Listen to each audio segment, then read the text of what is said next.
Pronto. Certo? Então, quais são as componentes do PIB? Consumo, investimento, gasto do governo e exportação líquida. Qual é a maior componente do PIB? O consumo. Certo? A maior componente do PIB é o consumo.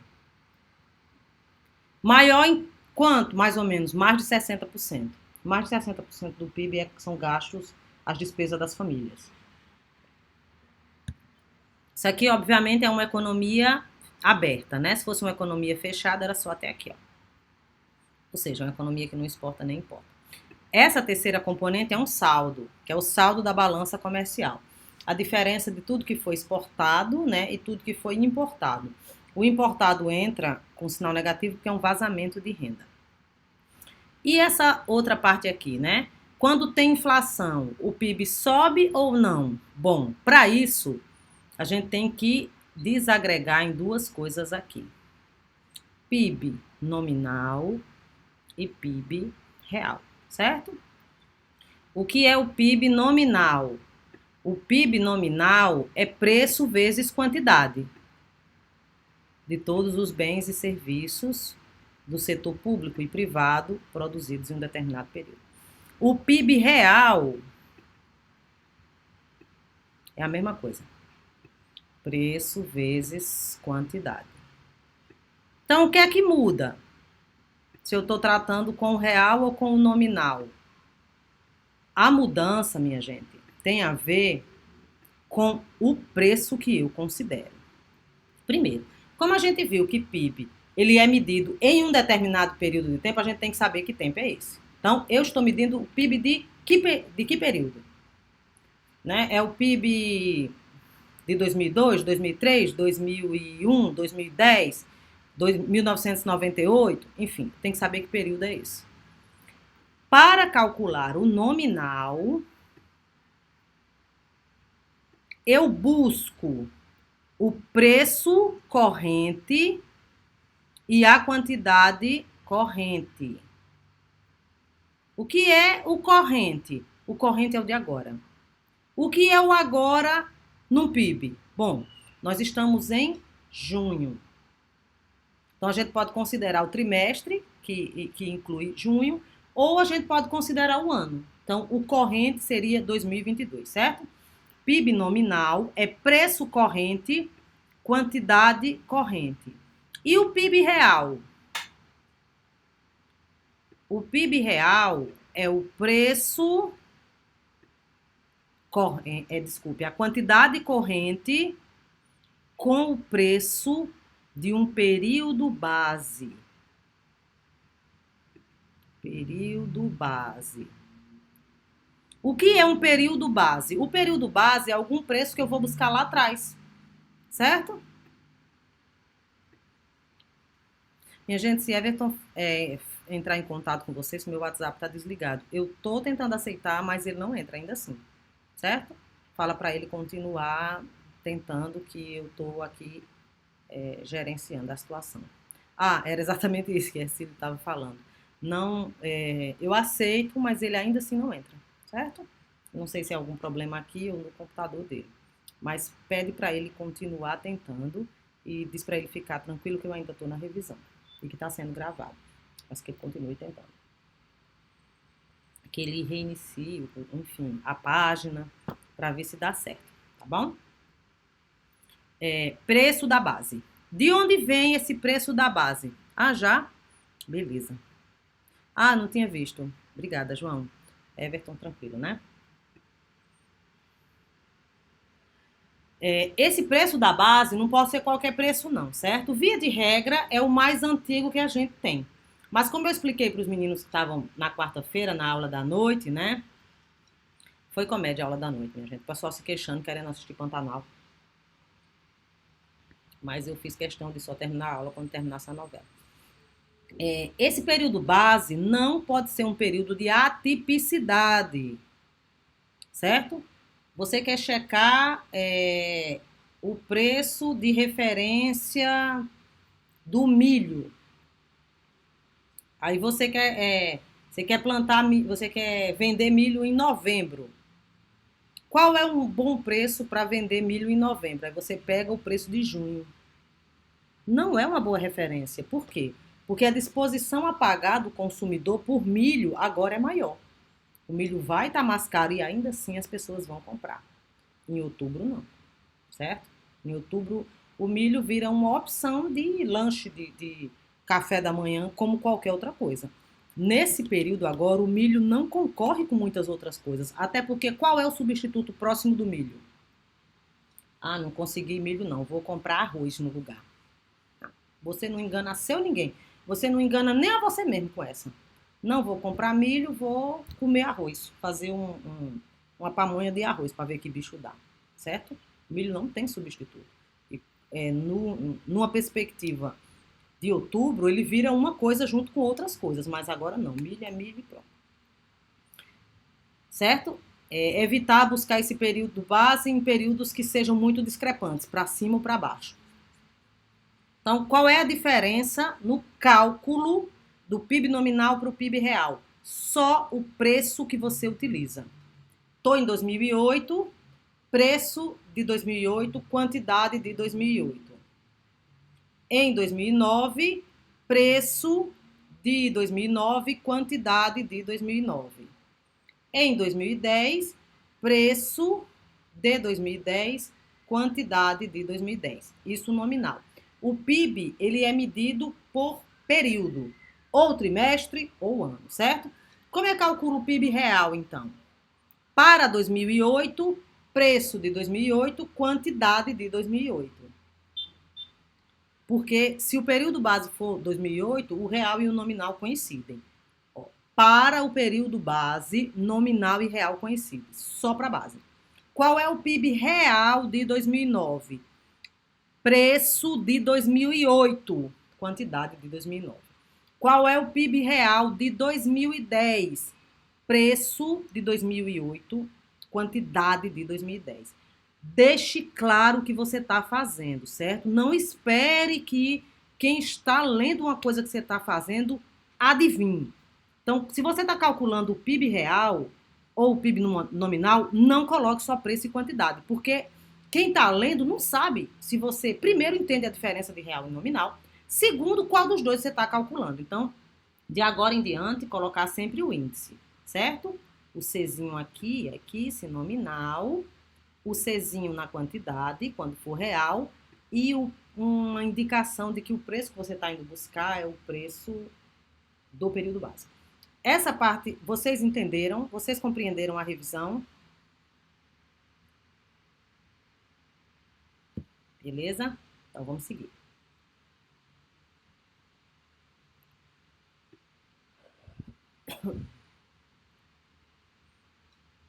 Tá bem pequenininho, né? Mas vamos tentar aqui. Ó, isso aqui é só a última tabelinha que a gente usou, certo? Na segunda-feira.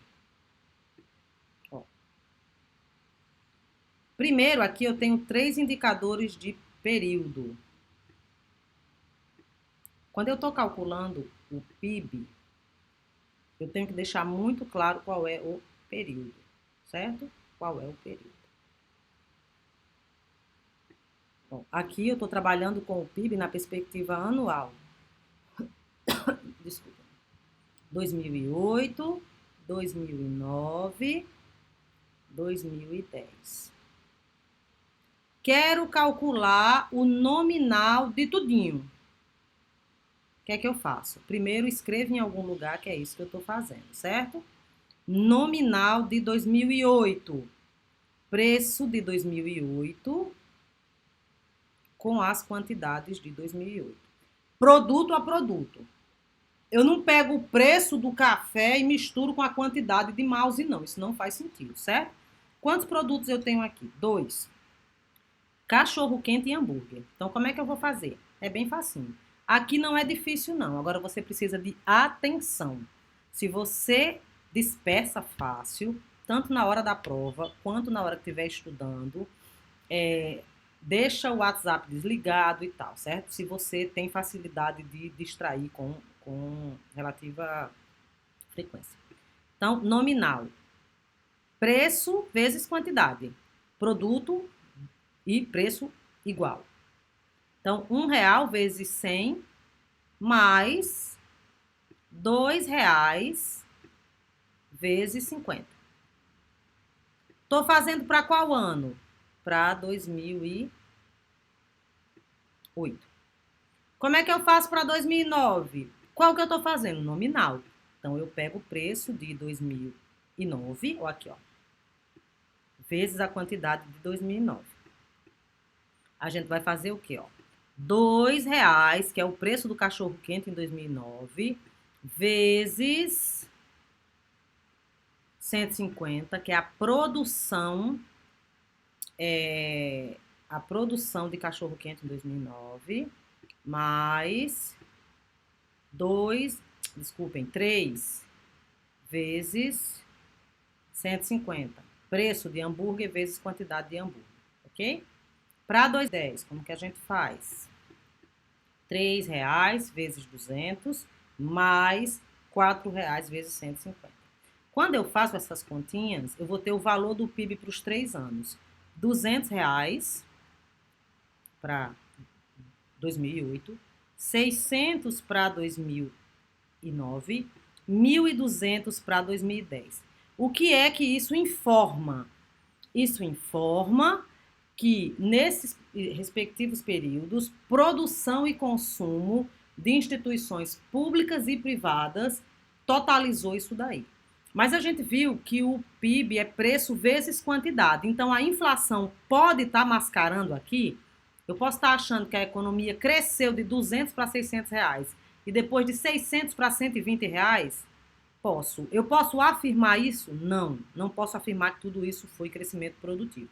Como é que eu sei que houve crescimento da produção? Fazendo o PIB real. Qual é a primeira coisa que vocês têm que fazer para calcular o PIB real? Identificar o período base, certo? Não dá para vocês fazerem isso aqui, ó. PIB real, preço vezes quantidade, se você não sabe qual é o período base. Se você não sabe qual é o período base, você vai buscar onde essa informação?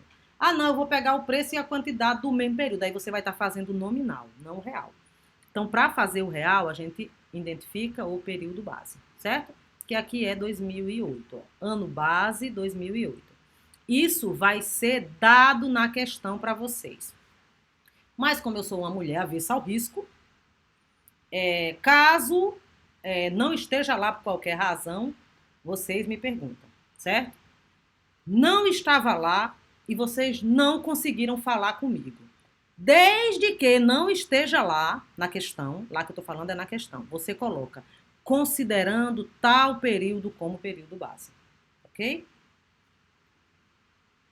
Isso em qualquer prova, em qualquer situação. Se o período base é 2008, eu sei que eu vou buscar o preço aqui o tempo todinho.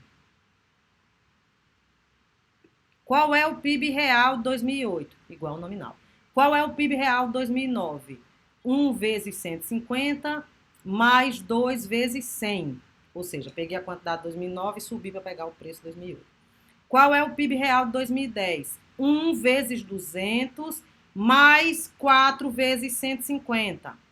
Agora, quando eu faço essas continhas, vai dar 200 e 200. Por quê? Porque, como eu já falei para vocês, para a base real e nominal conhecido. E o PIB nominal foi 600, o real foi 350. Isso para 2009. O PIB nominal foi 1.200, o real 500, certo? A que eu atribuo essa diferença? Como é que vocês explicariam isso? Vocês iam dizer o seguinte: os valores do PIB para os anos 2008, 2009 e 2010 foram respectivamente 200, 600 e 1.200 reais. No entanto, não há garantia que a totalidade desses valores dizem respeito à produção maior e ao consumo da população maior. Para isso, precisa ser calculado o PIB nominal, que apresentou como resultados respectivos R$200, R$350 e R$500. A diferença a menos entre o valor do nominal e o real é atribuído à inflação ocorrida no período. Por quê? Aí vamos voltar para a definição. O que é PIB nominal? É o valor da produção medido a preços correntes. O que é PIB real? O valor da produção medido a preços constantes. O que é um preço constante? O preço do período básico. Aí vocês podem estar pensando, mas eu já tinha dito que tinha entendido, por que fez de novo agora? Façam os cálculos. Se você não fizer isso nenhuma vez e for deixar para fazer no dia da prova, a possibilidade de você se atrapalhar, pegar um tanto de... Façam pelo menos uma vez, certo? O que é essa última coisa aqui? Sabia que ia embora. Essa última coisa aqui é uma coisinha chamada deflator do PIB. Bom, então aqui eu já entendi. PIB nominal, já sei como faz. PIB real, já sei como faz. Deflator do PIB, nem sei o que é. Vamos lá. Existem vários indicadores de inflação no Brasil. Existe o IPCA, existe o IGPDI, existe o IPC, certo? Todos esses indicadores são indicadores de inflação e é um indicador macro. O deflator do PIB, minha gente, nada mais é do que um indicador de inflação do PIB. Então, como é que eu sei que a inflação do PIB aumentou? Por meio dessa continha aqui chamada deflator do PIB. Mas se eu já tenho o IPCA, se eu já tenho o IGPDI, se eu já tenho o IGPM, para que eu calculo o deflator? Porque são coisas diferentes, certo? Todos esses índices que eu falei, eles falam de inflação de consumo. É inflação para o consumidor. Vamos lá. Ó, todos esses indicadores calculam a inflação só para essa componente aqui. E o deflator do PIB calcula a inflação do todo. Então, de novo, o que é deflator do PIB? É o indicador de inflação do nível geral de preço da economia. Somente. Ah, mas o IPCA não é o indicador de inflação do nível geral de preço da economia? Não. É o indicador de inflação do consumo nacional. Então, não confundir a parte com o todo. Beleza?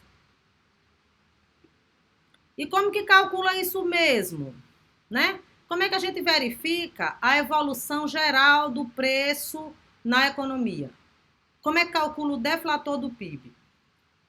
Se você já fez as outras coisas que a gente está comentando aqui, você já tem todos os instrumentos para calcular o deflator do PIB, ok?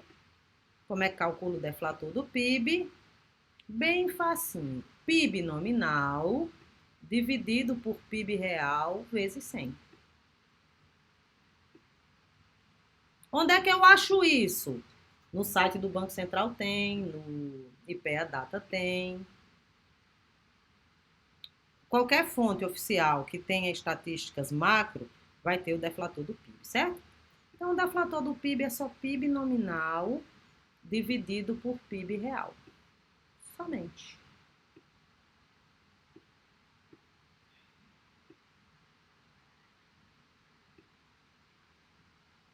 Só isso? Não, falta só uma coisinha. Vezes 100.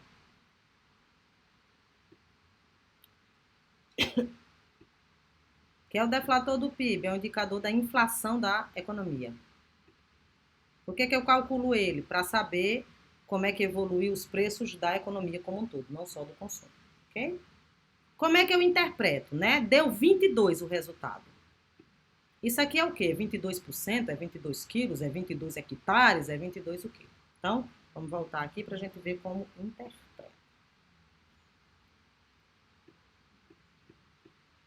Vocês estão conseguindo ver os valores? Só um minutinho para eu pegar minha água de coco. Vocês estão conseguindo ver os valores do deflator do PIB de 2008, 2009 e 2010? Que aqui aparece para mim bem pequenininho. Estão conseguindo ver? Então vamos lá. Toda vez que a gente for precisar explicar alguma coisa, sobretudo uma coisa numérica, primeiro a gente tem que saber o que é essa coisa. Senão a gente pira, a cabeça vira do avesso e você não vai dar conta. Então a gente já sabe o que é o deflator do PIB. Ele mede a inflação da economia. PIB nominal dividido por PIB real para 2008 foi 100 dividido por 100. Deu quanto? 1 vezes 100, 100.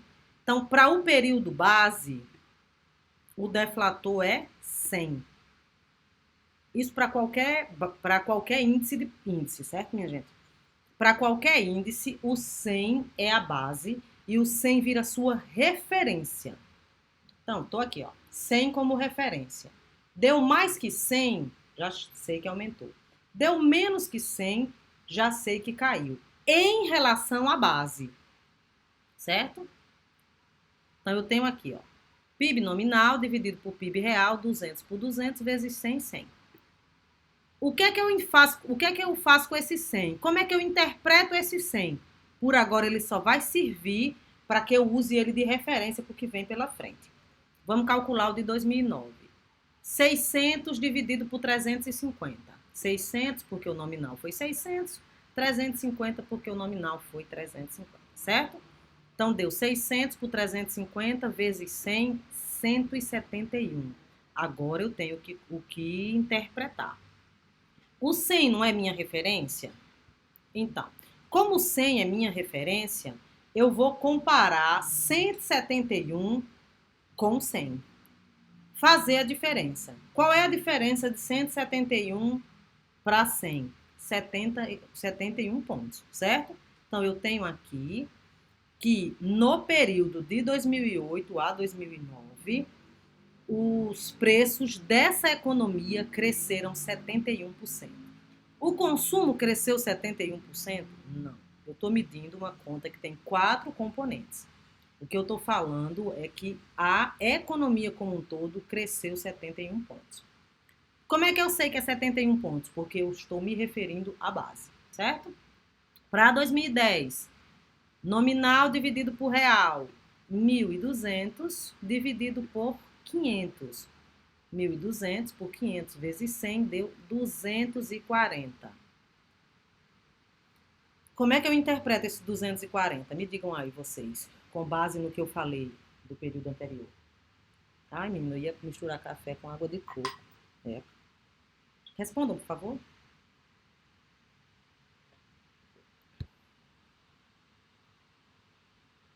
R$240, certo? É a de 2010.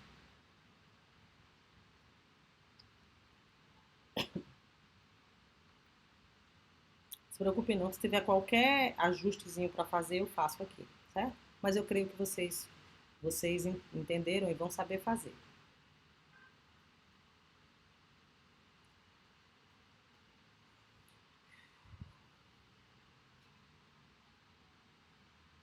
Subiu 140 pontos. Em relação a que período, Giovanete?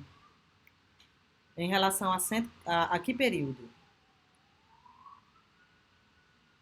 Isso. A referência vai ser sempre 100, viu, Felipe? Mas pode dar menos. Poderia ter dado 70, poderia ter dado 80. Isso quer dizer que em relação a 2008, a gente teve uma diferença a menos de 20 pontos. Mas a gente sempre se baseia com a referência, certo? Então, 140 pontos, como o Giovanetti colocou, e você esclareceu, né, que é a diferença entre os 240 e o 100, que é a referência. Então, eu sei quanto é o aumento do nível do preço nessa economia e eu sei se subiu ou se desceu em relação a uma referência específica. Porque se eu não referenciar com nada, como que eu vou saber? Não é? É claro que a gente pode fazer uma série histórica, mas aqui eu estou comparando com um período em particular. Então, o que é que são essas 3 estatísticas que nós estamos calculando aqui? PIB nominal, PIB real e deflator do PIB. O PIB nominal e o PIB real serve para medir, é um indicador de produção nacional e de consumo nacional. Também serve para a gente verificar se a economia está crescendo ou não. Para isso a gente usa o real e o nominal. Se eu quero saber mesmo se foi crescimento produtivo, eu uso o real. A única diferença no cálculo, né, não é que um tem um jeito de calcular, o outro tem um outro jeito. É a mesma forma. A única diferença é qual preço eu vou buscar lá atrás, certo? Tem que deixar bem claro qual é o período base. Senão um busca um preço, outro busca outro, E a depender da base, pode dar um resultado diferente aqui, obviamente. Esse último indicador, que é o deflator do PIB, ele vai medir o crescimento do preço neste período. Como é que eu uso? Com as informações que eu calculei antes. PIB nominal e PIB real. Como? Fazendo uma razão. PIB nominal dividido por PIB real vezes 100. Nunca ouvi falar disso. Realmente o povo não fala muito disso, não. As pessoas falam mais de inflação de consumo, sabe? E vocês não estão aqui para escutar só as coisas que já tenham ouvido falar, né? Alguma dúvida, povo? Alguma pergunta? Não?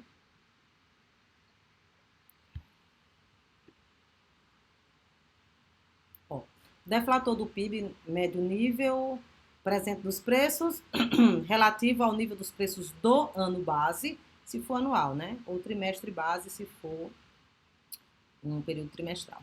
Ele nos mostra o aumento do PIB nominal, que pode ser atribuído ao aumento dos preços e não ao aumento da quantidade. O deflator do PIB. Aqui está todo escangalhado, até falei para os meninos da noite. O RNP ele dá uma desconfigurada nas equações, mas o deflator do PIB não é igual a 100 não, né? Ele é PIB nominal dividido por PIB real vezes 100. Então fica aqui, já que está sendo gravado, essa equação aqui do slide 7 é, na verdade, essa equação aqui do slide 4. Tem gente aguardando.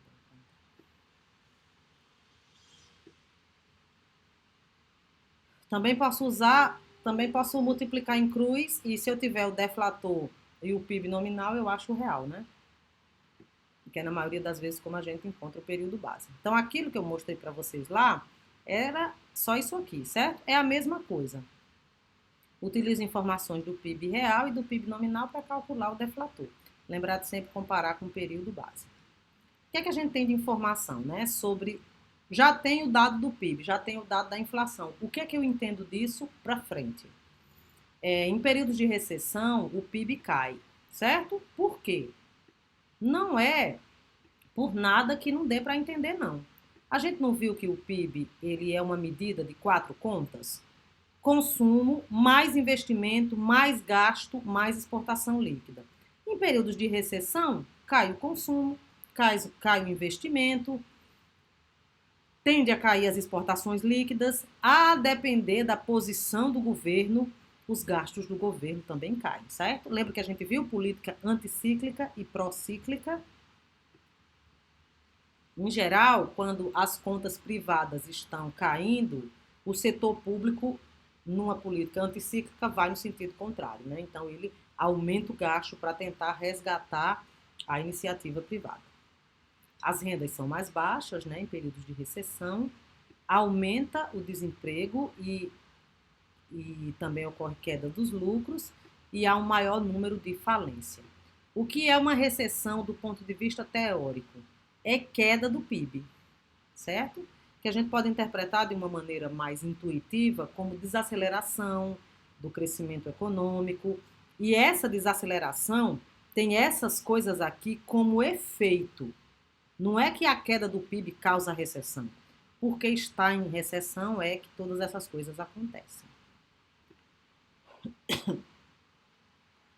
Antes de falar sobre PIB e bem-estar, deixa eu esclarecer uma coisa para vocês que a gente não falou exatamente e pode dar diferença no entendimento de vocês, certo? O que são variáveis fluxo e variável estoque. Vocês sabem o que é uma variável fluxo e o que é uma variável estoque?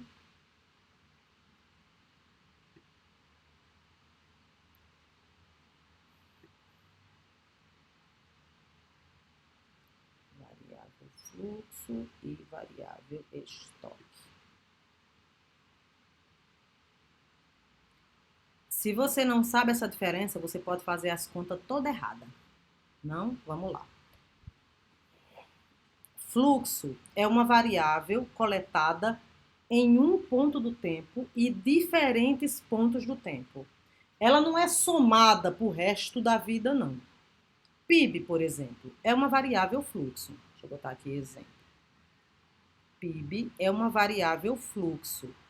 Por quê? Porque eu calculo o PIB do primeiro trimestre, o PIB do segundo trimestre, o PIB do terceiro trimestre, o PIB do quarto trimestre. Não existe, minha gente, eu falar, minha gente, esse primeiro trimestre não deu bom, não. Vou pegar um mês do trimestre que vem. Eu vou fazer um PIB trimestral só dessa vez, com 4 meses, para ver se dá uma reforçada. Não existe isso, certo? O PIB é medido em fluxos de tempo. Se for anual, PIB de 2022, 2023, 2024 e assim sucessivamente, certo? Então, o que é uma variável fluxo? É uma variável que ela é coletada em pontos do tempo. PIB é coletado em anos. PIB é coletado em trimestres. Isso são pontos do tempo.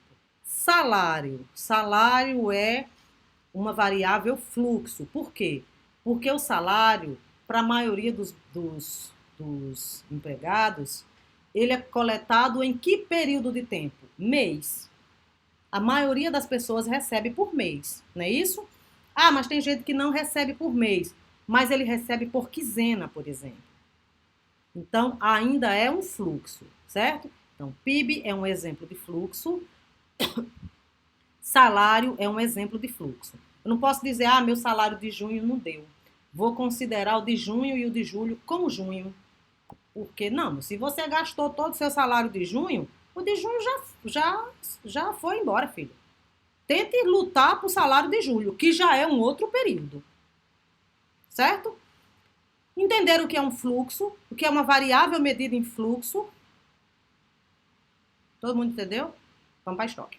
Estoque, dá para a gente entender um pouco até pela expressão. Estoque é uma variável em que eu posso ir somando, reposicionando. Exemplo de variável estoque, riqueza. Riqueza é uma variável estoque. Uma coisa dessa pode ter a ver com a minha vida, com as minhas decisões? Pode. Certo? Vamos supor, aqui é todo mundo solteiro, casado. Sim, não quero saber da vida de vocês não, certo? Vocês podem só... Vocês podem usar uma definição ampla de casamento. Moro junto há X anos. Acho que estou casado. Você está casado. Não sou eu que vou falar aí mal de que você é... Enfim, eu ia dizer amancebado. Mas quando está sendo gravado, melhor não falar, né? Então, vamos lá. Abandonado mesmo. No Dia dos Namorados ganhou um total de 0 presentes, não foi, Everton? N presentes, com N tendendo a menos infinito. Mas um dia os humilhados serão exaltados, Everton. Tenha fé. Então, vamos lá. Pensar em fluxo e em estoque. Vamos supor que vocês vão se casar, certo? Vocês. Aqui é vocês. Vou fazer assim, sem braço, sem perna, para poder ficar um modelo de pessoa. Né? Órgãos vitais e cérebro. Você vai se casar. Aqui tá outra pessoa que você vai se casar. Você recebe um salário de 5 mil.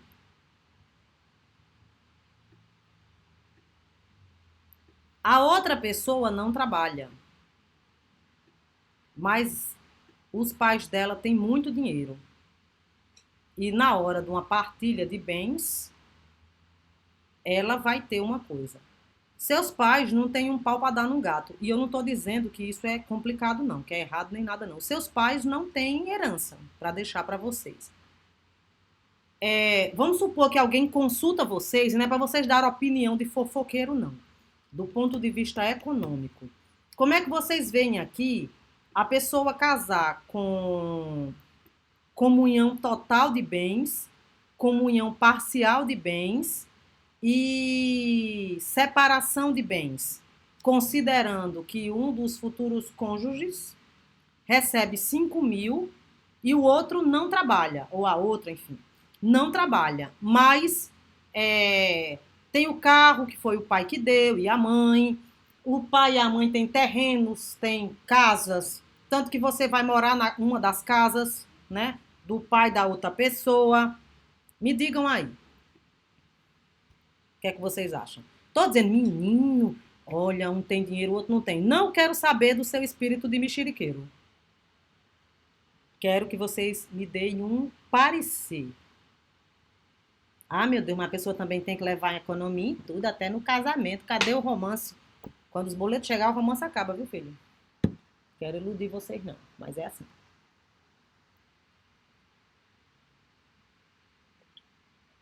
Por que 50-50? Vocês têm um problema gigante com números redondos.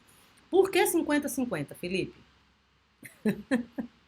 Esqueceu o nome de quê, querido? Um contrato pré-nupcial? Mas por que 50-50? Por que você colocou metade metade aí? Falou em casamento, eu meia hora falando aqui no vácuo, vocês não me responderam, mas falou em casamento, aí já fica todo mundo. Então, se a sua cônjuge o pai dela tem 10 terrenos, você quer ficar com 5. Minha gente, ó, de olho aí em Felipe, viu? Não assinem um contrato pré-nupcial, porque eu estou vendo Felipe bastante mal intencionado.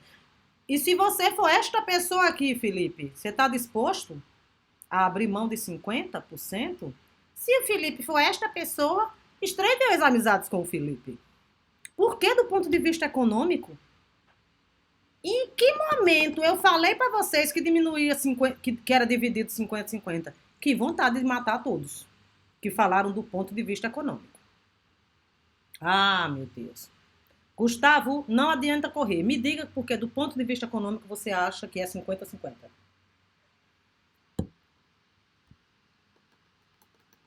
Ah, meu Deus, eu tô namorando, eu tenho que pensar nisso? Claro que tem, ué. Vocês estão pensando que é só dia dos namorados? Mandar telejegue, né? Fulano, saia para receber a sua homenagem. Não. Não foi o Felipe, não? Ah, desculpa, querido.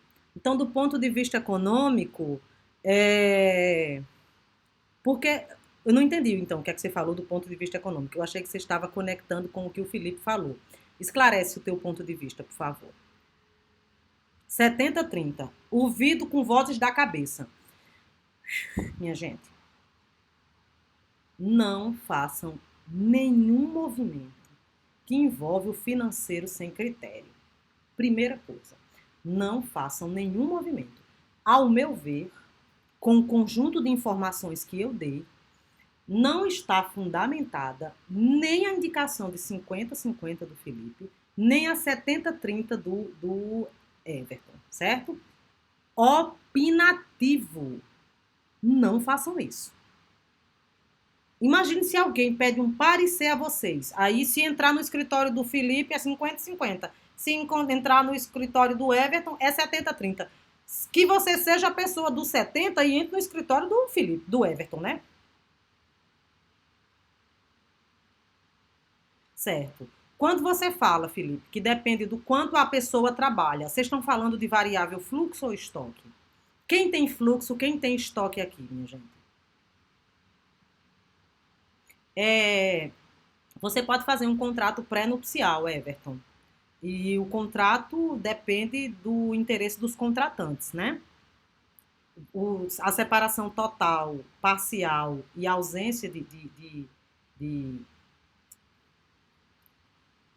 eu esqueci o termo. Tem a total, parcial e a separação de bens.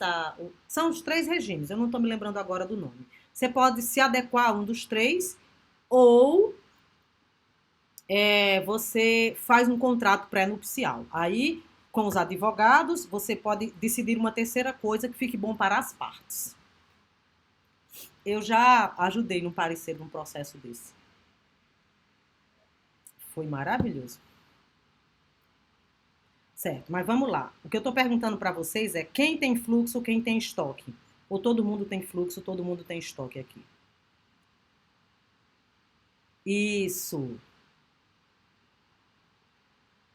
Mas Se ficar muito tempo casado, por que melhora, Felipe? Por que melhora se ficar muito tempo? Vai chegar uma hora que o fluxo vai se igualar com o patrimônio da outra pessoa, né? É Rapaz, isso que eu penso. sim, sim. Mas isso depende de composição de gasto, né? Se a pessoa tem um fluxo de 5 mil, que é para as despesas do mês, ela pode nem chegar a compor estoque, É verdade. não é? Depende de. O estoque está lá, o estoque está posto. O fluxo vira estoque, mas não necessariamente. Ah, Everton tá dizendo que não tem fluxo nem estoque. Ô, Jesus. Eu quero que vocês me lembrem, que vocês se lembrem disso. Quando vocês forem conhecer uma pessoa, você tá aqui, Jesus, eu nem fluxo nem estoque. Que ninguém entre nesse assunto, né? Mas vamos lá. Primeiro sobre os regimes. Você pode ter um regime de comunhão total de bens. O que é comunhão total de bens? Tudo é de todo mundo, independente de quando aquilo foi adquirido. Separação total de bens. O que é de um não é de outro, independente de quando aquilo foi adquirido, se antes ou depois do início da relação. Comunhão parcial de bens, que é o default. Né? A maioria das pessoas se casam com comunhão parcial de bens, que é o que você já tinha até o dia do casamento é seu e o do outro é do outro. O que um ou outro conseguiu pós-união é dos dois. Certo? Por que que eu acho que para alguns casos isso não é interessante? Porque existe a questão do fluxo e do estoque. Porque a gente pode pensar o seguinte, menino, fulaninho trabalha e a outra fulaninha ou outro fulaninho lá, ou as duas fulaninhas, enfim, depende do arranjo de cada um. Nem trabalho tem. Sim, mas ele vai morar na casa do sogro, na casa da sogra, que vai pagar R$ 2.000 de condomínio. Que se fosse para tirar dos 5 mil dele, ia dar ruim, né? Então, conheceu alguém? Oi, fulaninho, tudo bom? Tudo bem. E aí, como é que tá a questão de fluxos e estoques? A pessoa, ui. Aí você, nossa senhora, sabe nem que é o fluxo e os estoques. Eu acho que contratos pré-nupciais, aí isso é opinião. Isso aqui não é matéria, não. Isso é opinião. Do jeito que eu perguntei o que vocês acharam, eu estou dando minha opinião. A minha opinião é que separação total ou contratos pré-nupciais são as melhores alternativas. Por quê? Porque no contrato pré-nupcial você consegue incluir as informações que os 3 desenhos gerais não existem, não colocam, certo? Um é funcionário público, o outro é da iniciativa privada. A pessoa que é funcionária pública, ela tem uma renda mais estável. Então, sei lá, a pessoa tinha um restaurante que fechou na pandemia. Se a pessoa com quem você é casada tem uma renda extra, a queda no padrão de consumo, a queda no nível de renda é menor. Mas a pessoa tem que pensar nisso enquanto está namorando? Óbvio. Se você não pensa e a outra pessoa não pensa, temos um casal de pessoas que não pensam. Não acho que isso é uma boa relação. Ok? Então, vamos acrescentar agora 2 variáveis ao namoro. Namoro que está com o limite tendendo para o casamento. Mas a pessoa vai achar ruim. Olha, se você não consegue conversar abertamente sobre dinheiro com uma pessoa, provavelmente, se você for coabitar, vai dar ruim também, certo? Então, aprendam a discutir feito gente grande. E discutir não é seu corno, seu não sei o que, não. Discutir é colocar argumentos. Trabalhar com a força do argumento, não o argumento da força. Não é quem grita mais alto, não. É quem põe na mesa melhores argumentos, tá bom? Então vamos lá, a gente vai falar agora de PIB e bem-estar. O que é bem-estar? O bem-estar é um conceito que ele tem interpretações diversas. Via de regra, na economia, vocês vão estudar isso em micro 3. Bem-estar tem a ver com maior consumo e com qualidade de vida também, certo? Como eu falei para vocês antes, o PIB pelo PIB, ele não é um bom indicador de qualidade de vida da população. A gente já tem uma informação mais próxima em relação ao PIB per capita. Que eu pego o PIB e vejo, peraí, tem quantas pessoas aqui? 10. Então vou dividir aqui igualmente, pelas 10. Só que dessas 10, pode ter uma que tem muito salário de fluxo e outra que não tem nenhum. Ou fluxos diferentes, ou uma que tem estoque e a outra fluxo, e uma que tem as duas. Quando eu pego o PIB e divido por igual, eu não estou medindo igualdade nem distribuição de renda, não, certo? Mas o PIB per capita é um indicador melhor do que o PIB purinho. Alto PIB per capita indica maior qualidade de vida. Então a gente já tem um indicador. Indicador não quer dizer que é aquilo necessariamente, mas a gente tem uma variável a mais para nos nortear para aquela coisa que a gente está desconfiando. É o que a gente faz? Investiga. Entretanto, o PIB não é uma medida perfeita do bem-estar ou da qualidade de vida.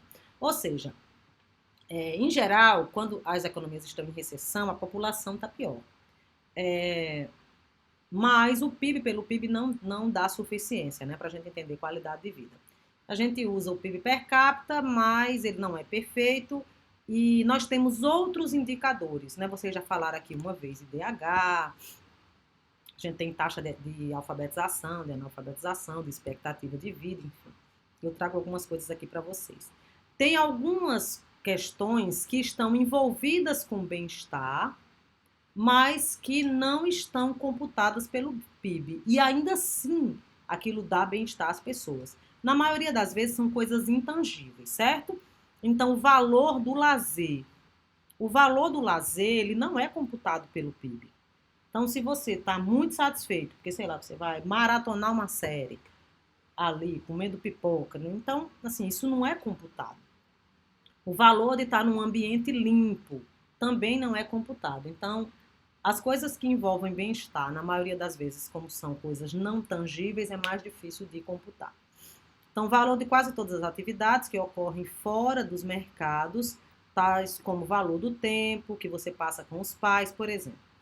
Alguns de vocês, né, não estão em João Pessoa. Creio eu que a maioria não esteja. Vocês vão vir para cá, para João Pessoa, e vão morar sozinhos e tal, ou vão dividir apartamento com uma pessoa desconhecida. Provavelmente vocês vão ter um pouco de perda ou queda do bem-estar, certo? Porque vocês vão sentir saudade do pessoal de vocês, dos amigos, e tudo isso é muito natural. Mas isso não é computado no PIB. Então, a gente precisa de outros indicadores, mas tendo consciência que isso não afeta. Mas o fato de não afetar o PIB não quer dizer que não exista e que não tenha um efeito prático, né, na vida das pessoas. Aqui eu trago um gráfico. Com esse gráfico, eu queria que vocês se aproximassem daquilo que eu já solicitei para vocês, que é a correta e a pelo menos existente leitura dos gráficos. Não é para ler só texto. Vocês têm que saber ler gráfico, ler tabela, ler o mapa, ok? Desde que as informações estejam lá corretinhas. Então, onde é que a gente vê desaceleração aqui, ó? A gente tem esse indicador aqui. A gente tem esse aqui, ó.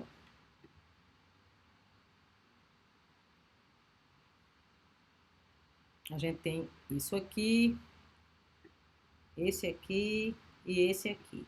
Saibam usar as legendas, certo? Ó, nós temos um asterisco aqui com os 3 anos que estão em negrito.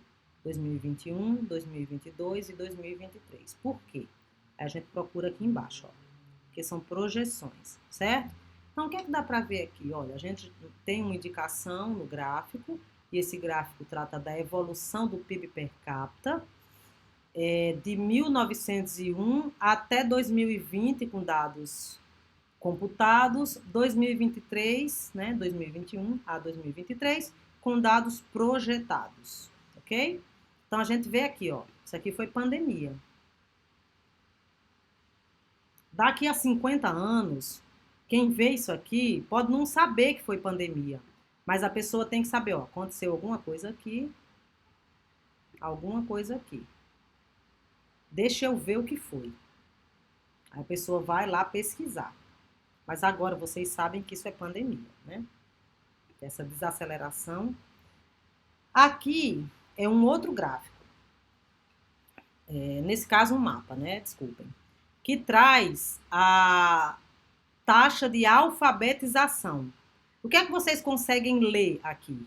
E o que eu falo ler não é a legenda, não. Mas caso vocês não estejam conseguindo visualizar a legenda, eu explico para vocês. A maneira como eu coloquei o mapa para baixo, não aparece o finzinho, certo?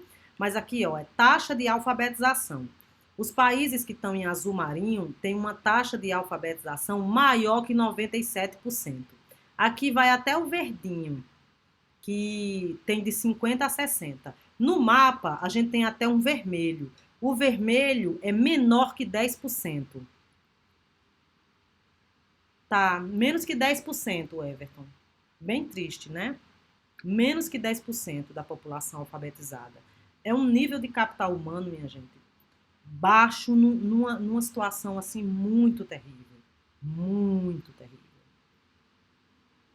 Então a gente consegue perceber uma série de coisas aqui para além de um desenho todo colorido. É bem complicado, né? É bem triste aqui. Ó, a gente tem alguns locais que você imagina, de cada 100 pessoas, menos que 10 são alfabetizadas. E alfabetizado aqui é saber ler e escrever minimamente, né? Não tem a ver nem com questões de interpretação nem nada.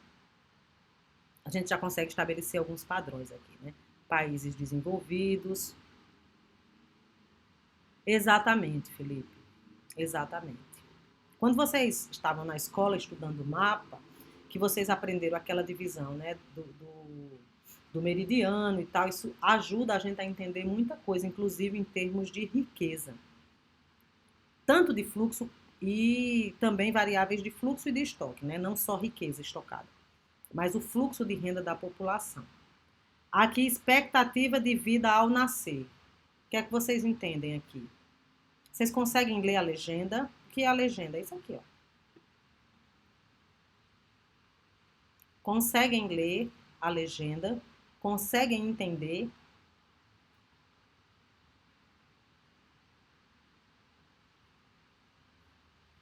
Pronto. O que é que dá para afirmar com base nisso aí que vocês estão vendo? Não precisa explicar tudo não, mas você olha essa figura, olha a legenda e aí? Vocês podem conectar com o gráfico anterior, se vocês acharem que faz sentido.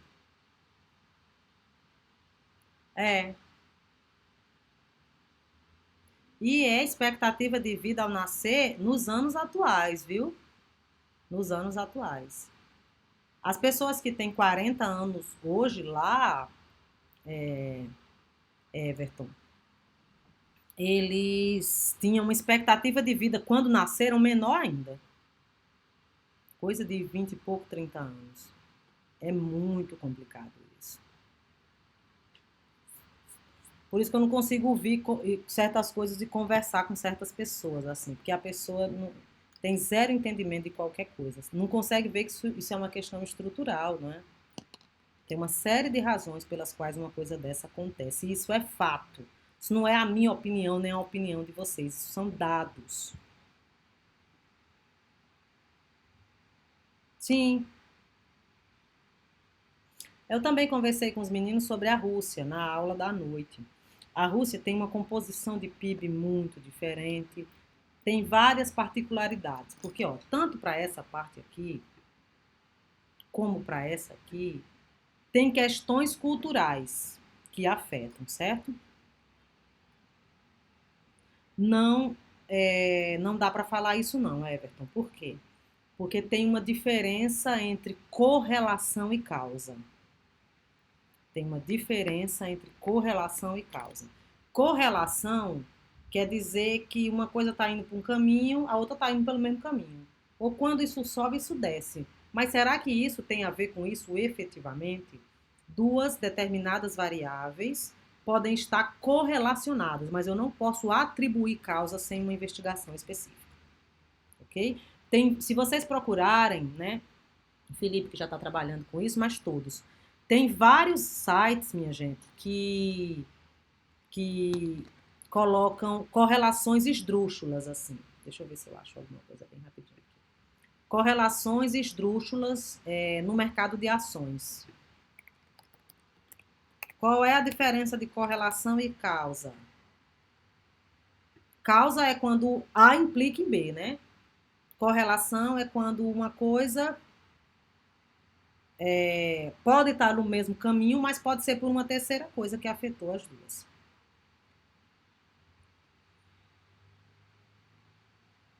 Deixa eu ver aqui.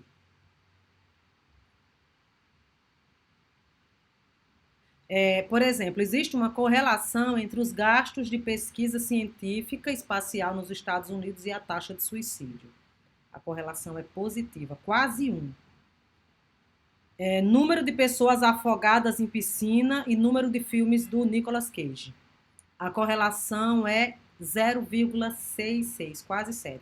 Ou seja, quer dizer que quanto mais o Nicolas Cage trabalha, isso significa que mais pessoas vão se afogar? Obviamente, isso é uma coisa que na economia a gente chama de correlação espúria, certo? Está correlacionado, mas não tem conexão. Consumo de queijo e o número de pessoas que morrem enroscada nos próprios lençóis. Então, tem correlação? Tem, os dados estão dizendo. Mas o que uma coisa tem a ver com outra? Aí a gente tem que investigar para ver se tem causalidade. Tem várias pesquisas. Já fizeram sobre comprimento de saias e movimentos da bolsa. Sim, sim. Tem várias infecção, porque assim, existem vários problemas. É um problema de insuficiência alimentar. Infecção sexual mata muito, muito, muito, muito. Pessoas muito jovens, inclusive. Certo? Por várias questões, né? Não prevenção, conduta sexual de risco, tem muita coisa. Tem também, Everton, muita morte por corte de saneamento. Uma outra coisa, quero que vocês prestem atenção em duas coisas. Uma, para a diferença de correlação e causa. Outra, nem sempre um fenômeno é explicado por uma única razão. Às vezes, um fenômeno é explicado por uma pá de razões. Só que parte dessas razões são estruturais, são históricas, de modo que você não consegue mudar essa realidade com uma política, com uma caneta. São coisas que vão sendo mudadas em gerações diferentes. Então, tem que ser aqui uma força-tarefa Vixe, eu não devia ter falado força-tarefa, porque lembra muito a ideia do Moro enquanto presidente, né? Mas, enfim, um conjunto de medidas de naturezas diversas para atender problemas diversos que contribuem para um output igual a esse que vocês estão vendo no mapa. Várias dessas questões, né, que culminam com expectativa de vida tão baixa para os países da África, envolvem questões culturais e históricas, o que não se muda do dia para a noite, certo?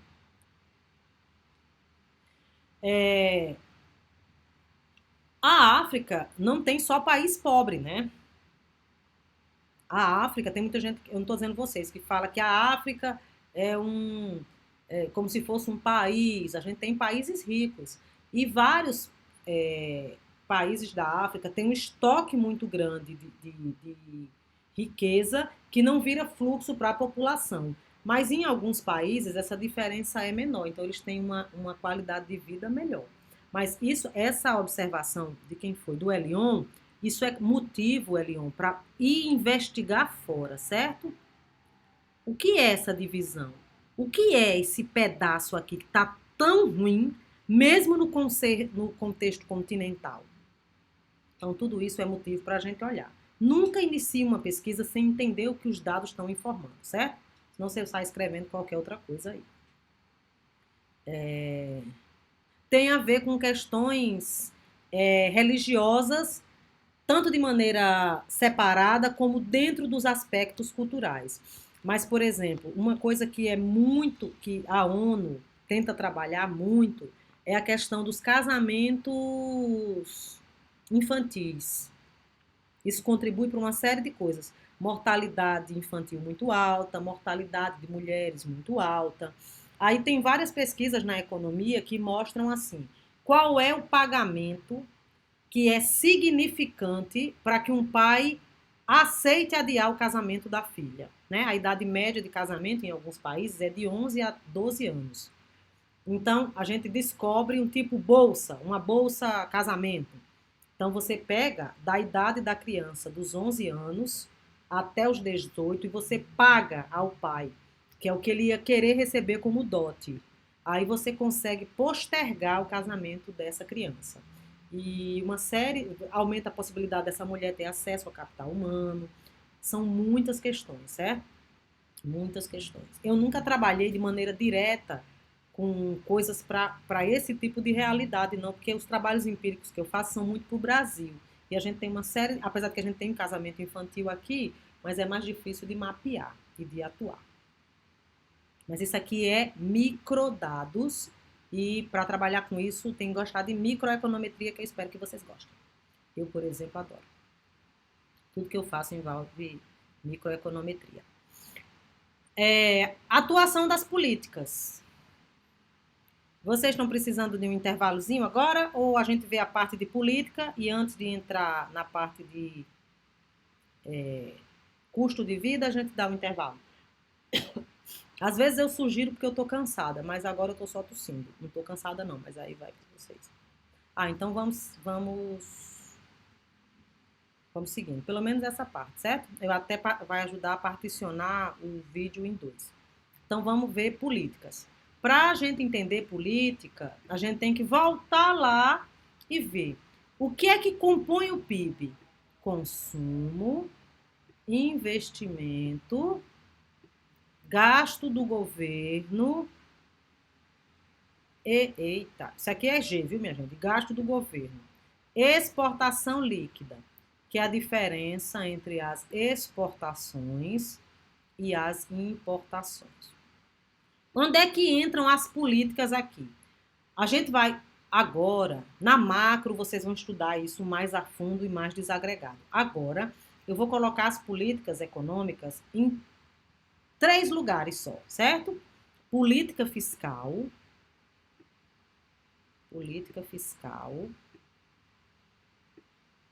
política monetária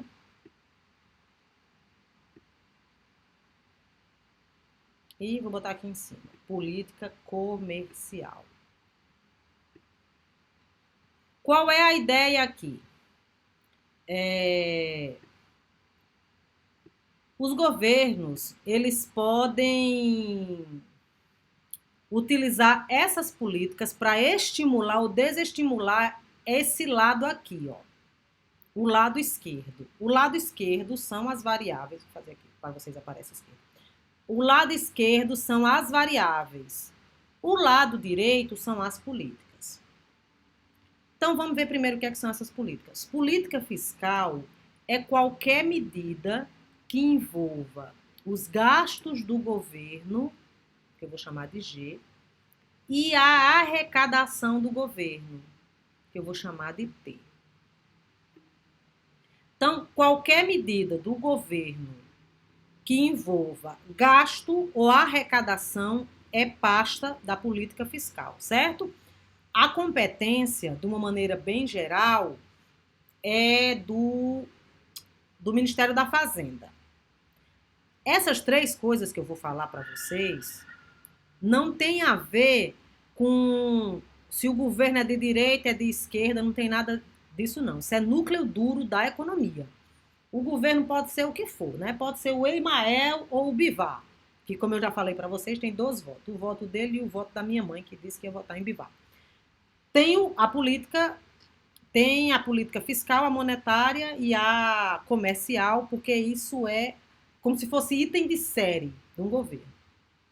Política monetária envolve a parte do crédito,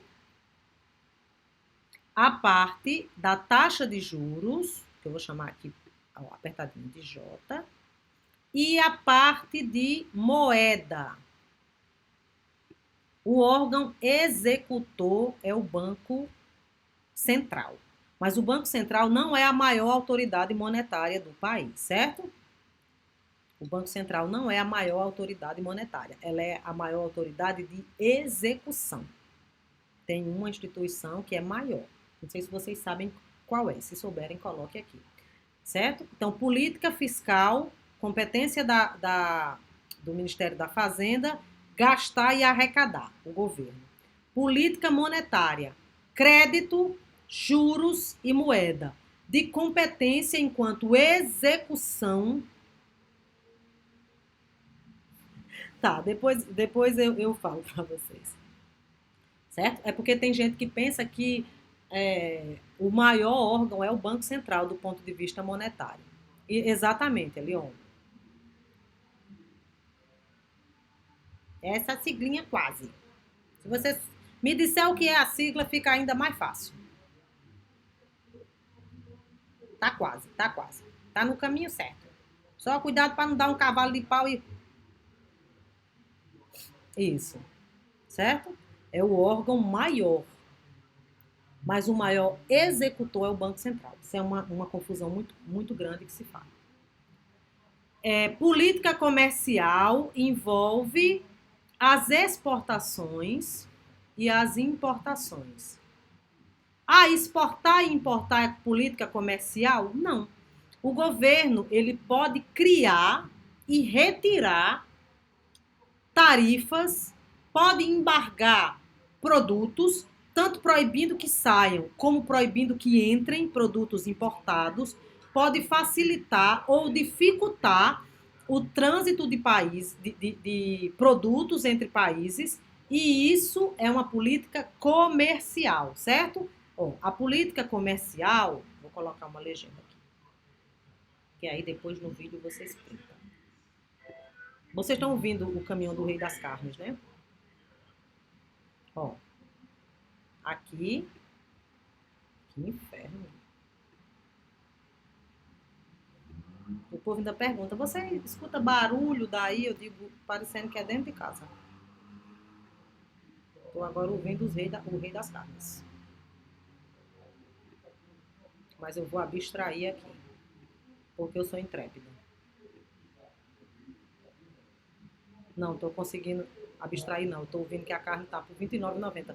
Tá até bom. Se vocês verem qual é a carne, vocês me avisam aí, que eu vou fingir que não é comigo. Peraí que eu vou ouvir. Minha gente, eu só estou ouvindo o preço. Pernil, eu acho que é pernil, mas não pode ser pernil por R$7,99. É porque o cara fala assim, não sei o que, por apenas. Aí ninguém entende o que é. Mas se eu entender o que é, depois eu falo para vocês no grupo. Foi uma coisa agora que ele falou que tá por R$27,99. Se não for a 100 com osso, então tá bom, né?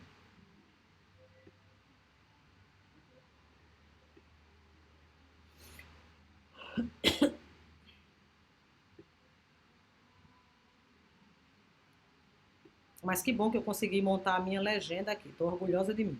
Vamos lá. A política fiscal, que envolve gastos e tributação, ela age de maneira mais direta no consumo, principalmente no consumo. As pessoas não estão consumindo nada. O governo pode fazer uma política fiscal expansionista, que é reduzindo os impostos, como já foi feito antes, né? O governo abriu mão da arrecadação em relação a carro novo, em relação a eletrodoméstico. Para quê?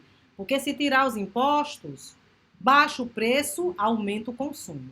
Então, o governo pode abrir mão de receita para impulsionar o consumo. Isso é o que a gente chama de política fiscal expansionista. O governo pode criar novos tributos ou retirar tributos para as empresas. Por exemplo, as empresas que contratarem 20% de jovens sem experiência não vão precisar pagar o imposto X. Isso é uma política fiscal expansionista também, que visa reduzir o desemprego das pessoas que estão ingressando no mercado de trabalho, certo? Quando jovens. Então, política fiscal, ela pode atuar para estimular tanto consumo quanto agir na componente de investimento, né, que compete às empresas.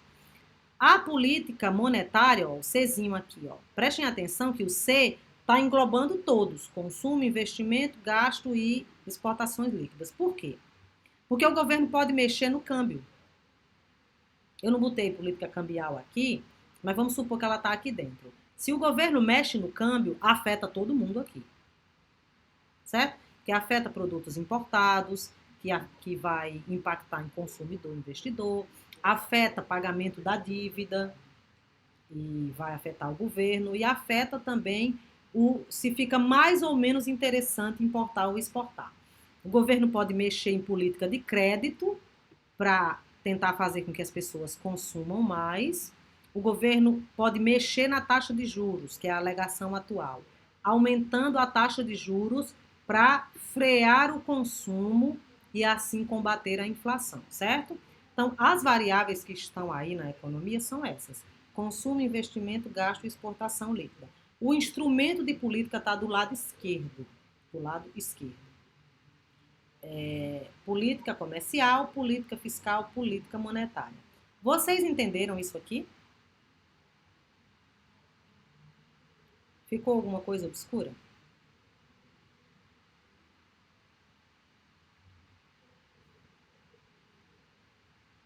Deu para entender? Então vamos seguir. Né? Quais são os quatro instrumentos de política? Política fiscal, modificação nos gastos e na tributação. Política monetária, modificações na taxa de juros, crédito e oferta e demanda por moeda. Política cambial, modificação no regime cambial, seja ele fixo, flutuante ou um regime de bandas. Política comercial, são políticas que dizem respeito à modificação na estrutura da balança comercial do país. Né? Como eu falei, do ponto de vista de órgão executor, o Banco Central é quem vai colocar em prática essas políticas. Deixa eu falar uma coisa aqui rapidinho, que envolve tempo. A política fiscal, ela não tem um impacto imediato. Tipo assim, o governo não pode criar um imposto hoje para já começar a valer amanhã, certo? Isso aqui envolve a LOA. Então, qualquer criação de imposto ou modificação dos gastos, ele só funciona no exercício seguinte. O governo cria agora para atuar depois, certo? Quais são as políticas que têm um efeito mais imediato? A monetária. Se o governo faz uma reunião do Copom hoje e a taxa de juros muda, ela começa a mudar hoje, certo? Então, do ponto de vista de situação emergencial, é mais fácil criar políticas emergenciais no quesito monetário do que no quesito fiscal, por uma questão de pagamento e recebimento, né? Precisa respeitar os períodos. A política monetária, deixa eu ver, ela tem essas possibilidades aqui. Uma é o recolhimento do compulsório, a outra é a taxa de redesconto, a outra é o empréstimo por liquidez, a outra são as operações de mercado aberto. Vamos ver aqui o que é cada um. Operação de mercado aberto é compra e venda de títulos públicos, certo? O governo compra títulos públicos, né? E ele vende. Quando eu vou lá e compro um título no Tesouro Selic, é essa parte aqui, ó. O governo, ele vende os seus títulos e depois ele resgata para aumentar ou reduzir a oferta de moeda. O governo acha, né, vou colocar assim, como um agente que está pensando. O governo acha que tem muito dinheiro em circulação. Com muito dinheiro em circulação, as pessoas vão gastar muito. Gastando muito, vai ter inflação. Então, como é que com a operação de mercado aberto, o governo pode tentar usar um instrumento de política? ele pode colocar uma taxa de juros de remuneração do título que façam com que as pessoas revisem o custo de oportunidade. Então, eu estou doida para comprar um vinho. Ou seja, eu quero usar meu dinheiro para consumo. Mas aí o governo cria um título que vou fazer um exemplo bem esdrúxulo aqui só para acentuar o entendimento. 40% no dia que eu for sacar. Aí eu posso pensar, bom, é melhor eu pegar esse dinheiro, não usar, levar ele para o investimento, certo? Então o governo pode aumentar ou reduzir as taxas de retorno do título para fazer com que as pessoas tirem dinheiro da economia e coloquem, mas às vezes o governo pode achar que a economia está desacelerada. Então, ninguém está consumindo. Então, o que é que ele faz? Ele cria um custo de oportunidade aqui, de modo que você vai preferir o consumo. Então, os rendimentos dos títulos é um instrumento que incentiva ou não incentiva as pessoas a investirem, certo? Quando isso envolver títulos públicos, estamos falando de operação de mercado aberto. Redesconto bancário diz respeito à taxa de juros que os bancos usam para emprestar entre si. Mais do que isso, né? Especificamente, é a taxa de juros que o Banco Central cobra para emprestar dinheiro para os bancos. Porque o Banco Central, minha gente, independente de qualquer outra coisa, ele é um banco. E ele empresta dinheiro para os bancos, certo? Ele pode aumentar muito essa taxa de juros de modo a desestimular que os bancos acessem esse recurso. Ou ele pode baixar muito a taxa de juros, aí os bancos vão lá, pegam esse dinheiro e lançam na economia. Aí a economia fica aquecida, acelerada. Então já vimos dois. Compra e venda de títulos, que é esse aqui, que o governo pode usar para aumentar ou reduzir a quantidade de moeda em economia, e taxa de redesconto, que é os juros que o banco vai cobrar quando ele emprestar dinheiro para os outros bancos. Isso também pode aumentar ou reduzir a quantidade de moeda e fazer com que os bancos tenham mais ou menos recursos, certo? Enxuga ou aumenta a quantidade de moeda. Empréstimos de liquidez é um empréstimo também que o banco faz com os outros bancos, mas para dar aquele recurso de curtíssimo prazo. Então, um banco ele pode dar um socorro a um outro banco para daqui a um dia. Então, a maneira como o Banco Central facilita ou dificulta esse empréstimo de curto prazo também pode aumentar ou reduzir a quantidade de moeda na economia. Por último, taxa de recolhimento compulsória. Essa eu acho mais fácil que vocês já tenham escutado falar. Isso em relação às outras. Mas se vocês nunca ouviram falar, tá tranquilo, certo? Vocês sabem o que é taxa de reserva compulsória? É a porcentagem do dinheiro que é obrigatório colocar no Banco Central? Que quem é obrigado a colocar, Felipe? Todos os bancos, todos os outros bancos, né? Isso, certo? Taxa de reserva compulsória é o percentual de recursos à vista e a prazo que todos os bancos são obrigados a recolher junto ao Banco Central. A taxa de reserva compulsória no Brasil já foi de 70%. Isso quer dizer o quê? Quer dizer que Eduarda tem uma conta no banco do Carlinhos Maia e Eduarda depositou R$ 100 no banco. Nessa época aqui, quanto dinheiro o Carlinhos Maia, vou misturar pessoa física com pessoa jurídica, quantos reais o Carlinhos Maia tem para operar? R$ 30. Certo? O compulsório no Brasil já foi 10%. Já foi 10%.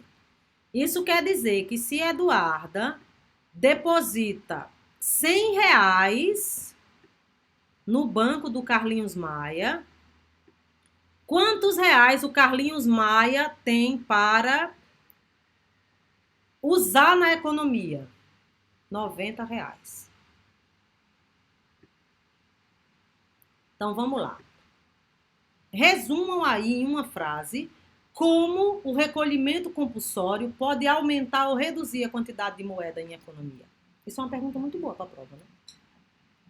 Me digam aí. Como o governo pode usar a taxa de recolhimento compulsório para aumentar ou reduzir a quantidade de moeda na economia? Se Quanto você... maior a taxa de recolhimento compulsório, mais desestimula o consumo, porque menos crédito os bancos vão poder oferecer. Isso. Vai ter menos moeda na economia, numa situação aqui, que eu vou chamar de situação A, comparativamente à situação B. Certo?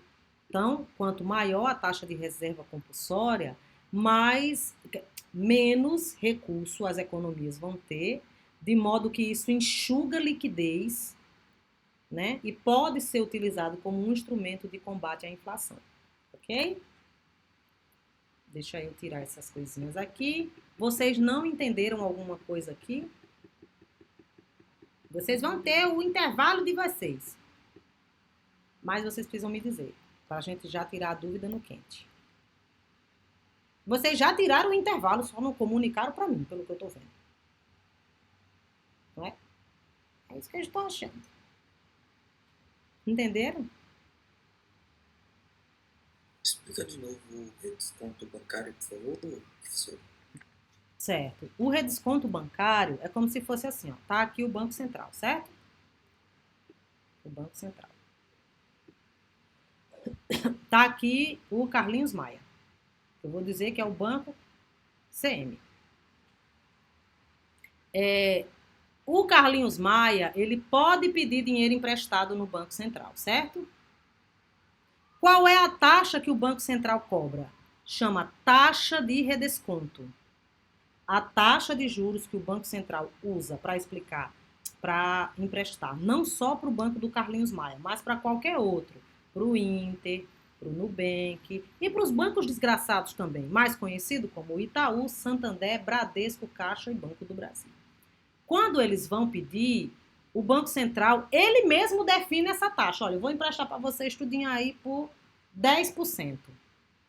Se o Banco Central cobra 10%, a gente tem uma realidade. Se o Banco Central cobra 1%, a gente tem outra realidade. Ou seja, no caso, João, quando o Banco Central baixa a taxa de reserva compulsória, ele faz com que seja muito mais atrativo para os bancos comerciais recorrerem ao Banco Central e pedir dinheiro emprestado, certo? Quando esses bancos, já do lado de cá, pedem dinheiro emprestado, eles ficam com mais recurso que eles podem jogar na economia, sob a forma de empréstimos. Você entendeu? Então, se o Banco Central cobra essa taxa aqui, ele estimula a vinda dos bancos. Vai ter mais dinheiro na economia. Se ele coloca essa taxa aqui, ele vai desestimular a vinda dos bancos. Então, vai ter menos dinheiro na economia. O banco pode parar, o Banco Central pode parar e pensar, vou colocar 1 ou vou colocar 10%. A depender de se ele acha que ele precisa aumentar a quantidade de moeda na economia ou reduzir a quantidade de moeda na economia. Essa percepção de se precisa aumentar ou precisa diminuir tem a ver com a intenção de refrear a inflação ou reduzir uma recessão, certo? Precisa estimular o consumo, então vamos jogar dinheiro aí na economia. Deixa as pessoas pedirem empréstimo. Deu para entender agora, João? Beleza? Mais alguém? Ô, professor, então o redesconto bancário é a taxa de empréstimo entre os bancos, né? É. Mas, tipo, eu achei que era CDI. Eu acho que entendi errado assim, quando eu fui Não, pesquisar. não. É porque assim, é a taxa de desconto. E apenas nesse lado aqui é o CDI, certo? Foi muito boa a sua pergunta. Se eu tô só banco com banco, Carlinhos Maia conversando com o dono do Inter, me empresta um dinheiro aí, é o CDI. Agora, quando eles vão pedir esse recurso ao Banco Central, é a taxa de redesconto. Você entendeu a diferença, Felipe? Ah, entendi. Certo? Porque um banco pode emprestar dinheiro para outro banco também, certo? Eles não necessariamente recorrem ao Banco Central. Ok? Deixa eu ver a hora aqui. São 11h31. A gente volta às 11h36. Ok? E voltem mesmo, viu? Pra gente. Ah, vocês podem ir para o intervalo, viu, minha gente? Eu vou tirar a dúvida do César aqui.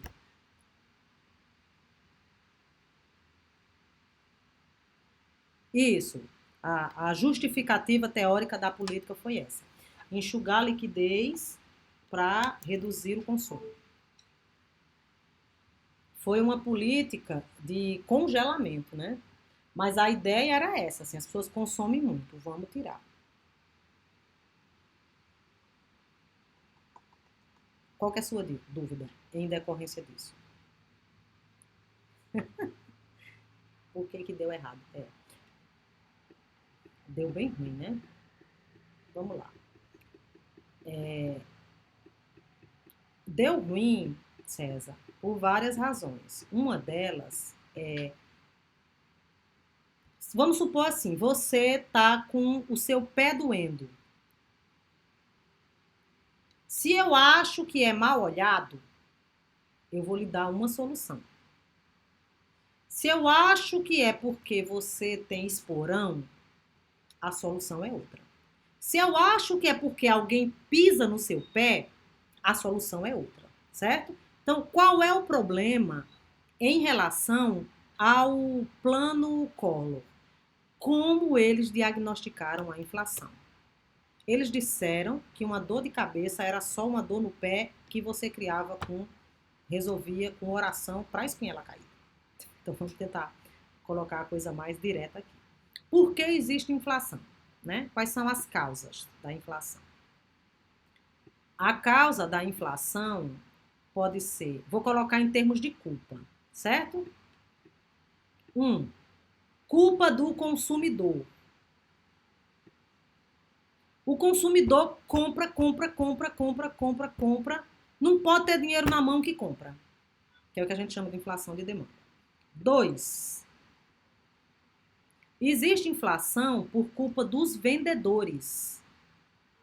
Os vendedores sobem o preço, sobe o preço. Então, 3. Existe inflação pela estrutura produtiva do país, que vai produzindo e o preço vai subindo, às vezes até de maneira desnecessária. Gasta muito com entrega, roda de um jeito com um carro, por exemplo, ruim, que consome muita energia, muito combustível, certo? Eu vou chegar no seu ponto de por que deu tão errado. Mas antes de falar por que deu errado, exatamente. O quarto motivo é inflação, porque a economia não tem credibilidade. Por que deu errado? Porque no plano Collor, eles ignoraram a inflação por conta do produtor. Eles ignoraram a inflação por conta da estrutura do país e ignoraram a inflação por conta de não credibilidade. Se você ataca uma coisa quando o motivo do problema são 4 coisas, isso já é suficiente para que dê errado. Você entendeu? Pronto. Então, isso já é uma resposta com suficiência, mas tem outras razões, certo? Que a gente vai ver um pouquinho mais na frente. Aí eu vou precisar de 2 minutinhos para tomar uma água. Aí, no caso, vocês vão ficar 1 minutinho a mais esperando. Por nada, querido.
Vamos lá.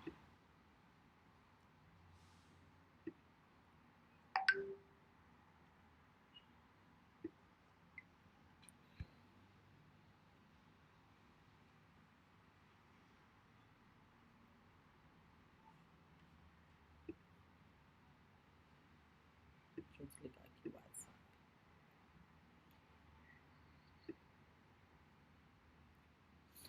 Deixa eu aproveitar e responder uma pergunta do César. Você me fez uma outra pergunta. Eu ia dizer, peraí que alguém me fez uma pergunta agora e eu vou responder a pergunta do César de ontem, que eu não respondi. César, você já voltou? Já está por aqui? Você me perguntou o porquê do congelamento, o que é que eu achava sobre congelamento, lembra? Eu não te respondi, acabei não respondendo, mas com essa pergunta que você fez agora eu me lembrei. O plano, o governo Sarney, vou colocar como governo, ao contrário do governo Collor, ele atribuiu a culpa da inflação à segunda componente, que foi basicamente, de uma maneira bem geral, o mesmo erro do plano Collor. A diferença foi só que cada um mirou num grupo diferente. Enquanto o plano Collor culpou a inflação por parte dos consumidores, criando um confisco de liquidez, né? Se tem inflação porque as pessoas gastam muito, tira o recurso das pessoas, que sem dinheiro elas não vão comprar. O plano Sarney, o governo Sarney, ele disse o seguinte: existe inflação por culpa dos produtores. Então, congela os preços que resolve tudo. Por que não resolveu? Pelo mesmo motivo, né, como eu falei, que o plano Collor não resolveu. Aqui a gente ainda tem um plus, que é as pessoas respondem a incentivo. Você pode, por exemplo, o governo pode me obrigar ele pode colocar o teto do meu salário R$1 a minha hora aula. Ele pode colocar. Mas ele não pode me obrigar a dar aula, porque eu posso simplesmente pedir demissão. Certo? Obrigar a vender a um preço X não é obrigar a vender. Os supermercados baixaram as portas. Não vende, também não vendo. Por esse preço não vendo. Criando o mercado paralelo como resíduo, como decorrência do congelamento. No mercado paralelo, os preços eram maiores do que o preço que o governo tentou inibir, né? Então, assim, foi no sentido das pessoas respondem a incentivo, eles pensaram um total de nada. Ah, Exílio, tudo bem, querido. Dê só uma olhadinha onde parou para você acessar o vídeo depois, tá bom? Eu vou parar, minha gente, o vídeo e vou começar de novo, porque ele pode ficar muito grande e eu não consigo enviar.